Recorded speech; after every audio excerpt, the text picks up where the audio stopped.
So cover crops are one of my favorite things in regenerative agriculture, and I think they have a lot of potential to really improve our soil and our production system. So today in this video, we're going to be looking at 11 different ways cover crops can improve your farm or your farming system and your soil. So you can look at the 11 different ways the cover crops can benefit your farm as just benefits as they are, or you can also look at them as goals that you want your cover crop to perform to, or different goals you want them to achieve. So we use these as almost like goals that we want our cover crop to achieve when we design custom mixes. And if you want a custom mix, you can actually get one for free from our website. What we have is the cover crop mixer tool. It has a collection of I think it's 40 or 50 different species of cover crops.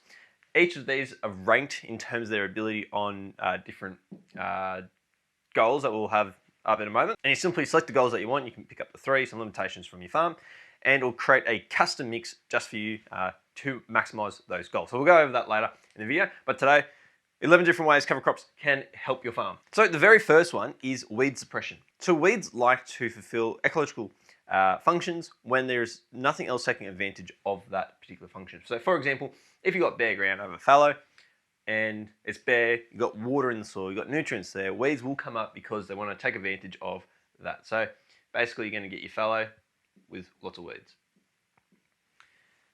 Typically what you do in a usual fallow is you'd spray that out.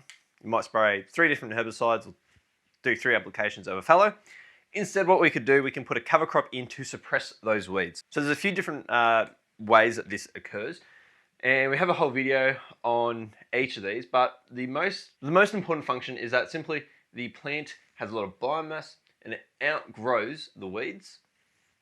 So like this is, say, after Christmas, after say a typical wheat crop, after Christmas you put sorghum or sorghum Sudan, something with a lot of biomass, and plant it quite dense. It will prevent these weeds from getting sunlight and basically just suffocate them out. Likewise, this cover crop will be drawing up nutrients and water, suppressing the weeds. So that's the first way that this cover crop would suppress the weeds. The other one is that when you terminate these cover crops, it lays them flat and creates a mulch. And we all know what the importance of mulch is in veggie gardening in our own backyards. But in terms of a broad acre setting or any other setting, this creates a really nice mulch layer when you lay it down. So you can crimp it down. You can even do a herbicide termination, that's fine. And it'll create standing residue, which is okay, but really you want it flat to create a nice mulch layer. And then finally, some plants like ryegrass have what's called an allopathic effect, which they release chemicals into the plant, into the ground, which prevent the germination of weeds. So what you want with selecting this cover crop of species that germinate quickly and establish really quickly too. So you want a plant that will come straight up out of the ground, produce a lot of biomass, suppress a lot of the weeds, and create a lot of biomass, really to just suppress those weeds. So any sorghums, anything in that family, so Sudan grasses or sorghum Sudan, they're great. Otherwise, even corn, so they're, or summer mixes or summer species. You could also do cereal rye, that's pretty good.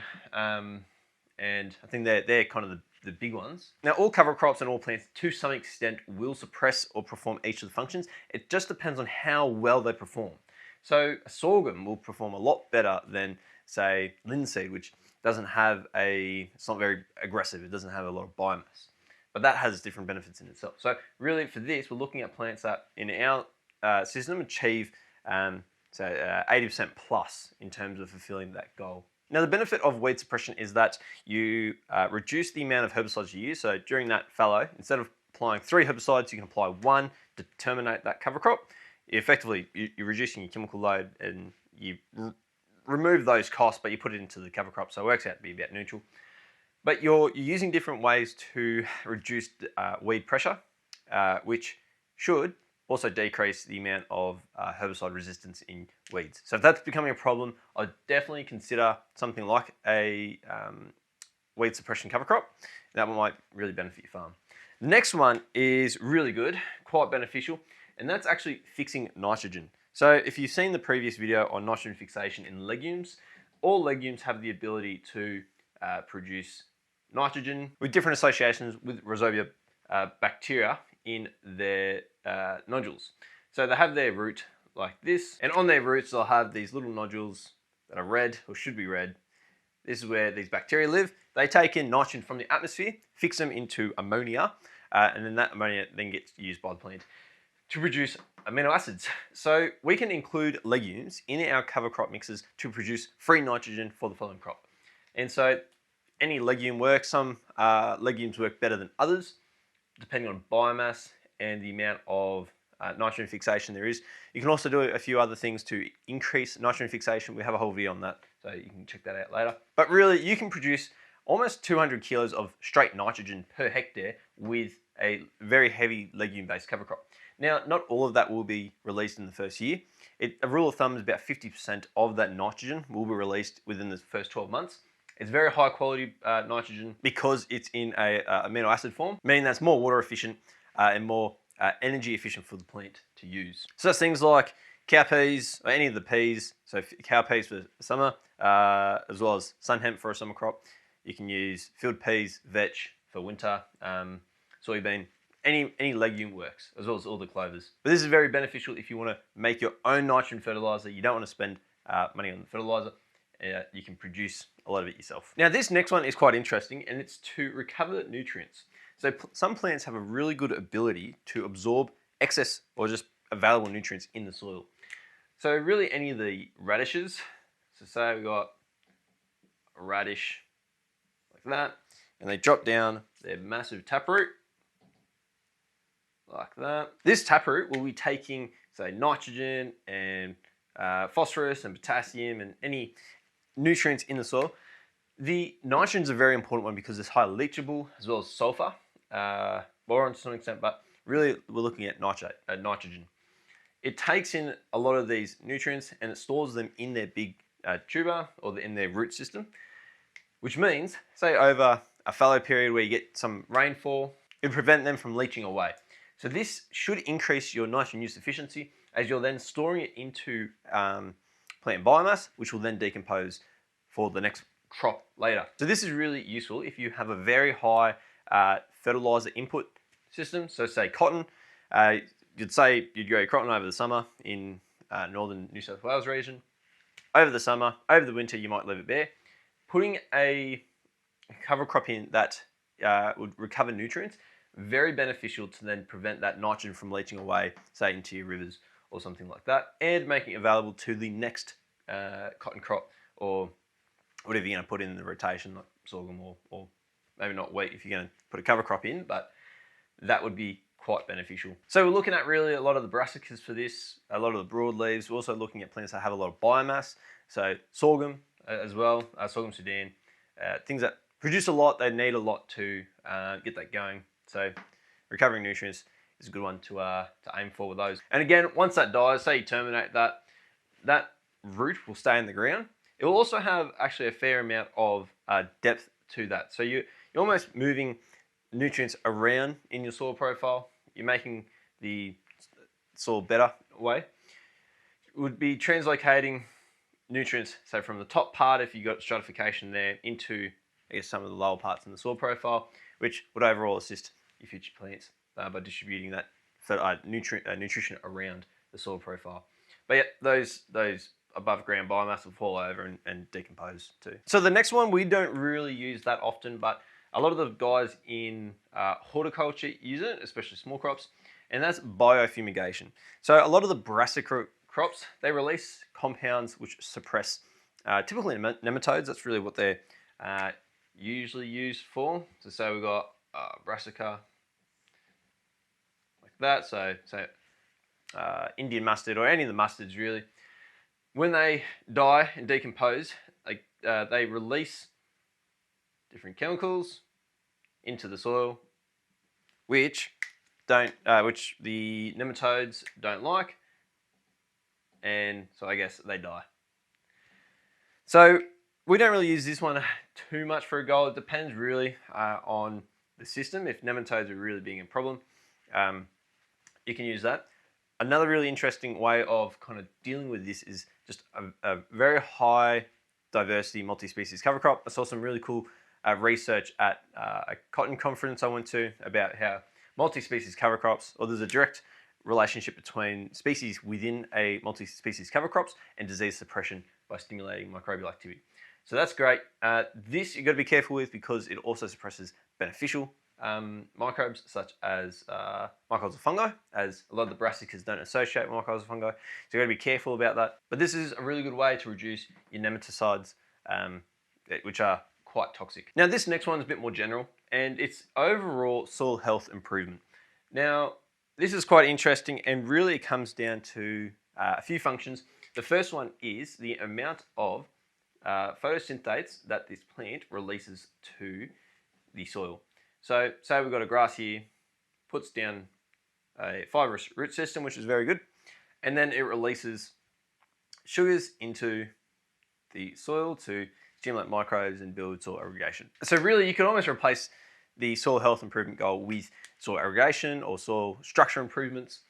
It's really pumping as much sugar into the subsoil as possible to stimulate microbes, develop structure, develop aggregates. Now some plants are better at doing this than others, so the grasses are really good, and a lot of the brassicas tend not to be as good, but there's also a really big component of biodiversity in that component too. So a lot of grasses, a lot of biodiversity, so adding broadleaf species into that as well as legumes would be quite beneficial. Now this next one's quite important, especially in on slopes, say for example, or areas where you get very heavy downpours in a very short period of time. So say for example, again, northern New South Wales region, where you got these really nice vertisols or clay soils that are quite expensive and you want to protect them. You want to make sure that over your summer period, when you get those summer rainfalls, that you're not losing your soil. So this goal is to reduce erosion. What we want for this is plants that establish really quickly and develop a lot of biomass quite rapidly, like so that they come up, they have a nice fibrous root system that holds all the topsoil together and would prevent water from hitting our soil like that. It comes down, hits the soil and prevents it from running off into waterways or into your neighbour's paddock. Likewise, you want the fibrous root system and some pretty good vegetation to prevent wind erosion, so wind coming across and picking up loose bits of soil. So again, that's quite important. Grasses are really good for that because they have that fibrous root system, and you want really fast establishing plants to do that too. So the next goal is to produce long-lasting residue for the reasons of suppressing weeds. So we kind of talked about that before, as well as conserving moisture and maybe reducing a bit of erosion. So what we're looking for with this one is plants that produce lignin-rich residue. Really, a lot of the grasses do that. So say, got a grass like that. We terminate it and it falls down onto the surface of the soil. That's going to protect the soil surface, like mulching your veggie garden, or you'd put wood chips down. That would protect the soil surface from heating up too much. It's going to reduce evaporation. It's also going to suppress weeds from coming through, as they won't, well, they firstly won't be triggered by the right environments. If they're covered and they've got a mat covering them, those weeds aren't going to germinate. If they do, they're just going to struggle to get through this layer. If they do come through that layer, they're going to be a bit struggly. And just less robust in general. Now this is a really important one, not just for the growing season of the cover crop, but into the growing season of your following crop. So say for example you have your residue, you can come in here with your seeder, slice a bit of that open, you drop your seed down, say some wheat comes up like that, and then you basically have this mulch protecting the side of your rows, preventing weeds to come up like that. Likewise, again, you got the water retention component too. This is quite beneficial, especially if you're thinking about improving your fallow efficiency. So you can have a cover crop just after harvesting, especially on crops such as canola, which produce very little amount of biomass. You can come in here with a very quick cover crop, so 6 weeks, produce a bit of biomass, drop it down, make sure it's liquefied, and that will protect your fallow right up to your next crop and even into the following crop. Now, one more thing to note with this one is that it's very important to consider the carbon to nitrogen ratio of that. A higher carbon to nitrogen ratio means there's more carbon, meaning that it'll take longer to break down. There is a potential when you get too high of a carbon to nitrogen ratio, you get nitrogen lockup, meaning that the microbes scavenge nitrogen from your soil to break down that residue. Kinda a problem depending on your time frame. Some research suggests that the turnover for microbes is about 1 to 2 months. So within that 1 to 2 months, those microbes will then cycle through that nitrogen and that nutrition back to your crop. But it's making sure that you actually get your plants established so that before that cycling happens. Now this next one's very important. I think majority of farms I've been to have a compaction issue, and so a very important goal to have for a lot of farms we work to is break up some of that compaction. So this goal for our cover crop is to break up topsoil compaction, which I would say is about the top 10 centimeters of soil. You've got a bit of compaction there, either from machinery or tillage, or even say livestock, depending on how you've been grazing. Really good plants for this one have a strong, shallow root system. So a lot of the grasses, they have a fibrous root system that can get in here, start to break it up, aerate the soil, start releasing root exudates into the soil to really break up that top layer. Other plants that are really important for this is plants that have a strong taproot, which are a lot of the broadleaves, some legumes. So we've got a broadleaf here. They put down a really strong taproot. They can break up some of that compaction there, allowing for roots in the following crop to then find those pathways to then go down into your soil. Now, leading on from this, we have, so this was one of this goal was breaking up topsoil compaction. The next goal is subsoil compaction. So soil down here. Now, just the other day, I went to a farm and we took some soil cores, and basically this soil is pretty nice. Then we hit a compaction zone. And it's interesting because water infiltrates into here, makes this basically waterlogged, nothing in here, and then all this is super dry. So this compaction layer stops water from infiltration deeper into your soil profile.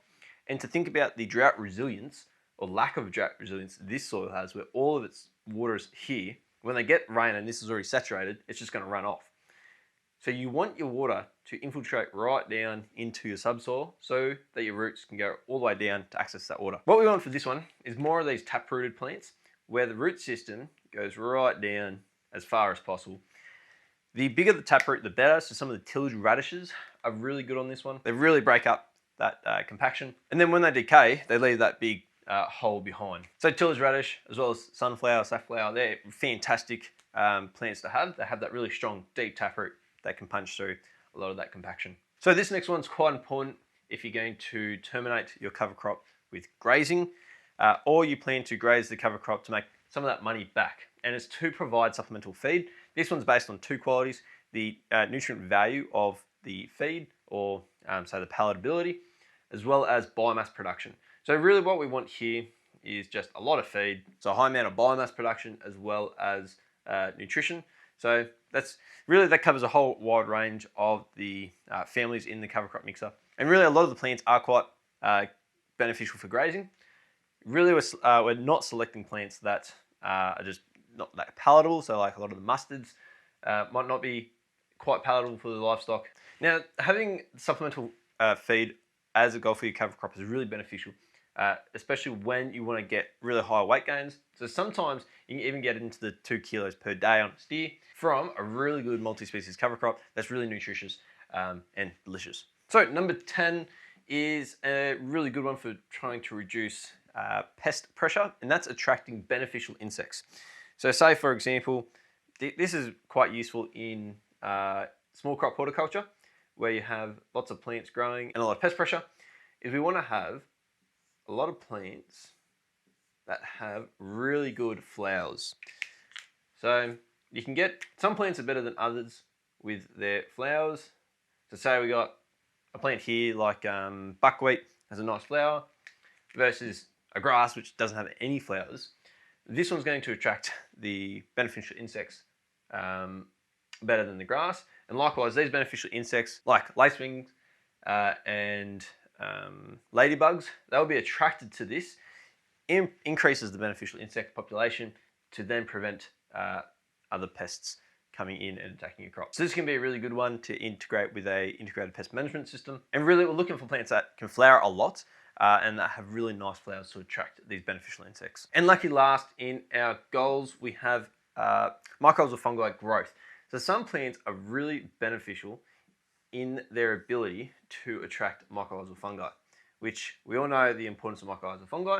And sometimes if we've been really damaging to our soil, mycorrhizal fungi populations are really down and we want to boost them.